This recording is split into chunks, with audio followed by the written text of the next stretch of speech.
আসসালামু আলাইকুম। এখন দেখবেন সংবাদ শিরোনাম। দশম গ্রেড বাস্তবায়ন ও হামলার প্রতিবাদে অনির্দিষ্টকালের কর্মবিরতিতে প্রাথমিকের শিক্ষকরা। শহীদ মিনারে অবস্থান কর্মসূচি, স্বরাষ্ট্র ও গণশিক্ষা উপদেষ্টার পদত্যাগ দাবি। নেতা কর্মীদের প্রতি দরদ নেই বলে শেখ হাসিনা পালিয়েছেন, অথচ অবর্ণনীয় নির্যাতনের মুখেও দেশ ছাড়েননি খালেদা জিয়া। ঠাকুরগাঁয়ে মির্জা ফখরুল।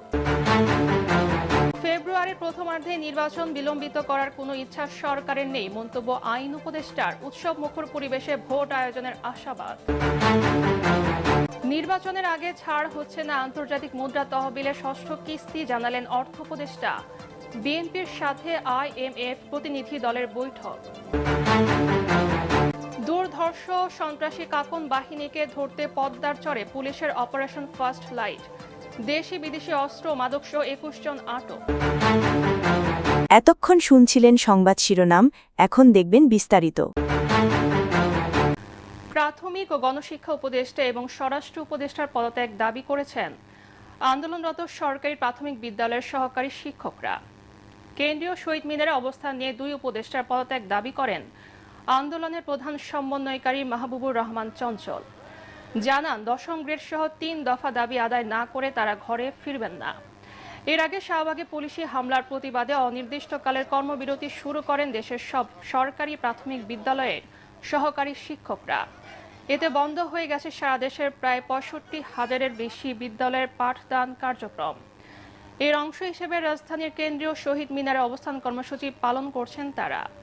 প্রাথমিক সহকারী শিক্ষক সংগঠন ঐক্য পরিষদের আহ্বায়ক ও প্রাথমিক বিদ্যালয় সহকারী শিক্ষক সমিতির কেন্দ্রীয় সভাপতি শামসুদ্দিন মাসুদ বলেন, শিক্ষকদের উপর পুলিশি হামলার প্রতিবাদ ও 3 দফা দাবি বাস্তবায়নে দেশের সব প্রাথমিক বিদ্যালয়ে এই কর্মবিরতি চলবে।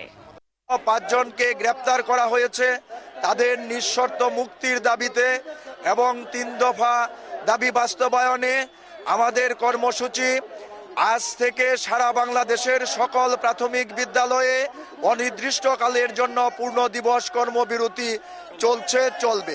এদিকে সারা দেশে অনির্দিষ্টকালের কর্মবিরতি পালন করছেন প্রাথমিক বিদ্যালয়ের শিক্ষকরা। বরিশালে কর্মবিরতির কারণে ক্লাস বন্ধ থাকায় ব্যাহত হচ্ছে শিক্ষার্থীদের লেখাপড়া। সকাল থেকে শিক্ষার্থীদের স্কুলে এসে ফিরে যেতে দেখা গেছে। মেহেরপুরে সকাল থেকে এই কর্মবিরতি শুরু করেন শিক্ষকরা। শিক্ষার্থীরা বিদ্যালয়ে এলেও শিক্ষকরা ক্লাস বন্ধ রেখেছেন। ঝালকাঠিতে শিক্ষকদের কর্মবিরতিতে বন্ধ রয়েছে জেলার 564টি প্রাথমিক বিদ্যালয়ে পাঠদান কর্মসূচি। সকাল থেকে বিদ্যালয় বন্ধ রেখে তারা উপজেলা পরিষদের অডিটোরিয়ামে অবস্থান নেন। শিক্ষকরা জানিয়েছেন, তাদের দাবি আদায় না হওয়া পর্যন্ত আন্দোলন চালিয়ে যাবেন তারা। আমাদের 3টে দাবি আছে সরকারের কাছে, এজন্য আজ থেকে আমরা কর্মবিরতি শুরু করছি। দুর্ভাগ্যজনকভাবে সরকার সেটাকে প্রতিহত করার জন্য পুলিশি নির্যাতন চালায়। ওখানে আমাদের অনেক শিক্ষক আহত এবং 5 জনকে গ্রেপ্তার করা হয়েছে। উপদেষ্টা মহোদয়কে আহ্বান জানাবো, অবিলম্বে এর সমাধান করে আমাদের সকল শিক্ষককে ক্লাসরুমে ফেরার সুযোগ করে দেন। নেতা কর্মীদের প্রতি দরদ নেই বলে শেখ হাসিনা পালিয়ে গেছেন, অথচ অবর্ণনীয় নির্যাতন নিপীড়নের পরও বেগম খালেদা জিয়া দেশ ছেড়ে যাননি বলে মন্তব্য করেছেন বিএনপি মহাসচিব মির্জা ফখরুল ইসলাম আলমগীর। ঠাকুরগাঁয় স্থানীয় ভোটারদের সাথে মতবিনিময় সভায় তিনি এসব কথা বলেন। জাতীয় নির্বাচনের আগে গণভোটের কোনো সুযোগ নেই উল্লেখ করে মির্জা ফখরুল জানান, সংস্কার প্রশ্নে বিএনপি রাজি, কিন্তু সেসব সংস্কারে বিএনপি রাজি নয়, তা সংসদে গিয়ে আলোচনার মাধ্যমে পাশ হবে। বলেন, দেশের গণতন্ত্র পুনরুদ্ধারে আসন্ন জাতীয় সংসদ নির্বাচন অত্যন্ত জরুরি। অন্তর্বর্তী সরকার নির্বাচিত নয়, তারা কৃষকের কষ্ট বোঝে না দাবি করে ফখরুল বলেন, বিএনপি ক্ষমতায় এলে কৃষক তার উৎপাদিত ফসলের ন্যায্য মূল্য পাবে। তিনি আরও বলেন, নারীর ক্ষমতায়নে ফ্যামিলি কার্ড দেবে বিএনপি। অন্তর্বর্তীকালীন সরকার ভোট করে আসেন, কিন্তু আমরা সবাই মিলে তাকে দায়িত্ব দিয়েছি, হাসিনা পালানোর পরে সে দেশ চালাবে, এভাবে নির্বাচন করবে, তাই না?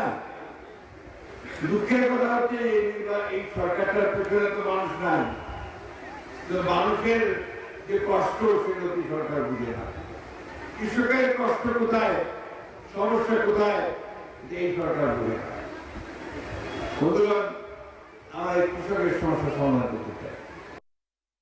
জাতীয় সংসদ নির্বাচন নিয়ে শঙ্কার কোনো কারণ নেই বলে জানিয়েছেন আইন উপদেষ্টা আসিফ নজরুল। তিনি বলেন, সরকার ফেব্রুয়ারির প্রথমার্ধে নির্বাচন আয়োজনে বদ্ধপরিকর। রাজশাহীতে সাংবাদিকদের প্রশ্নের জবাবে তিনি এসব কথা বলেন। আসিফ নজরুল বলেন, 16-17 বছর নির্বাচন না হওয়ায় মানুষের মধ্যে কিছুটা শঙ্কা আছে, তবে এবার উৎসব মুখর পরিবেশে ভোট হবে। রাজশাহীতে চিফ জুডিশিয়াল ম্যাজিস্ট্রেট আদালত ভবনের লিগ্যাল এইড অফিসে বিচারকদের সাথে মতবিনিময় করেন আইন উপদেষ্টা ডক্টর আসিফ নজরুল। মতবিনিময় শেষে সাংবাদিকদের প্রশ্নের জবাবে তিনি বলেন, জনমনে শঙ্কা থাকলেও যথাসময়ে উৎসব মুখর পরিবেশে নির্বাচন অনুষ্ঠিত হবে। নির্বাচন নিয়ে আশঙ্কার কোনো কারণ দেখি না। আমি মনে করি রাজনৈতিক দলগুলো একে অপরের উপর চাপ সৃষ্টি করার জন্য বা আমাদের উপর চাপ সৃষ্টি করার জন্য কিছু কিছু কথা বলেন, আবার কিছু কিছু কথা হয়তো জেনুইনলি বলেন। সবকিছু শুনে হয়তো মনে হয় যে নির্বাচন নিয়ে একটা অনিশ্চয়তা বা আশঙ্কা রয়েছে। আমি আপনাদেরকে দৃঢ় কণ্ঠে বলতে চাই, আমরা সরকারের পক্ষ থেকে ফেব্রুয়ারির প্রথমার্ধে জাতীয় সংসদ নির্বাচন আয়োজন করার ব্যাপারে বদ্ধপরিকর। গ্রেফতার হওয়া আওয়ামী লীগ ও নিষিদ্ধ ছাত্রলীগের বিপুল সংখ্যক নেতাকর্মীদের জামিনের বিষয়েও কথা বলেন আইন উপদেষ্টা। জামিন দেওয়াটা আসলে শুধু বিচারকের উপর ডিপেন্ড করে না, এটা ডিপেন্ড করে যে পুলিশ কি রিপোর্ট দিচ্ছেন। এখন ধরেন পুলিশ যদি একটা রিপোর্টে বলে সন্দেহভাজন হিসাবে ওনাকে গ্রেফতার করা হয়েছে, তো সেটা তো আপনার জামিন না দেওয়ার যুক্তি থাকে না তখন। আমরা মনে করি যেখানে জামিন পাওয়ার যোগ্য সেখানে জামিন পেতে পারে, কিন্তু যারা আপনার জামিন পেয়ে একই ধরনের অপরাধ করতে পারে বা দেশের আইন শৃঙ্খলা পরিস্থিতি বিনষ্ট করতে পারে বা নিষিদ্ধ কোনো সংগঠনের তৎপরতা চালাতে পারে, তাদের যদি আপনার বেশি জামিন হয়ে যায় আমরা তো অবশ্যই আশঙ্কিত থাকি। লিগ্যাল এইডের সংস্কার এবং মামলার জট কমাতে বিচারকদের সংখ্যা বাড়ানো হয়েছে বলেও জানান আইন উপদেষ্টা আসিফ নজরুল। আইনগত সহায়তা নেওয়া বাধ্যতামূলক করেছি অনেক ক্ষেত্রে, একজন বিচারকের জায়গায় 3 জন বিচারক দিচ্ছি যাতে আদালতে মামলার চাপ কমে। নির্বাচনের আগেই IMF এর ষষ্ঠ কিস্তি ছাড় হচ্ছে না বলে জানিয়েছেন অর্থ উপদেষ্টা ডক্টর সালেউদ্দিন আহমেদ। তিনি জানান, নির্বাচনের পর তাদের প্রতিনিধি আবারও বাংলাদেশে আসবে। সে সময় সব ঠিক থাকলে ষষ্ঠ ও সপ্তম কিস্তির অর্থ একসাথে দেবে বলে প্রতিশ্রুতি দিয়েছে IMF। সচিবালয়ের সাংবাদিকদের সাথে আলাপকালে এসব কথা জানান অর্থ উপদেষ্টা। গুলশানে দলীয় চেয়ারপারসনের কার্যালয়ে আন্তর্জাতিক মুদ্রা তহবিল IMF প্রতিনিধি দলের সঙ্গে বৈঠক করেছে বিএনপি। প্রতিনিধি দলে নেতৃত্ব দেন adviser to the Bangladesh mission chief Chris Papageorgiou বিএনপির পক্ষে নেতৃত্ব দেন দলের জাতীয় স্থায়ী কমিটির সদস্য আমির খসরু মাহমুদ চৌধুরী। বৈঠকে ভ্যাট কাঠামো সংস্কার, কর্পোরেট কর বৃদ্ধি, ব্যাংকিং খাতের উন্নয়ন এবং সামাজিক খাতে ব্যয় বৃদ্ধি সহ বিভিন্ন বিষয়ে আলোচনা হয়। এ সময় বিএনপি প্রতিনিধি দল জানায়, টেকসই অর্থনৈতিক স্থিতিশীলতা নিশ্চিত করতে হলে আর্থিক খাত, কর ব্যবস্থা এবং সামাজিক খাতের সংস্কার জরুরি। IMF বিএনপির প্রস্তাবিত নীতি অগ্রাধিকার ও সংস্কারমুখী দৃষ্টিভঙ্গির প্রশংসা করে এবং ভবিষ্যতে সংলাপ ও সহযোগিতা বৃদ্ধির প্রত্যাশা জানায়। এ সময় বিএনপি চেয়ারপারসনের উপদেষ্টা ইসমাইল জবিউল্লাহ, ডক্টর জিয়াউদ্দিন হায়দার ও বিএনপির সাংগঠনিক সম্পাদক শামা ওবায়েদ উপস্থিত ছিলেন।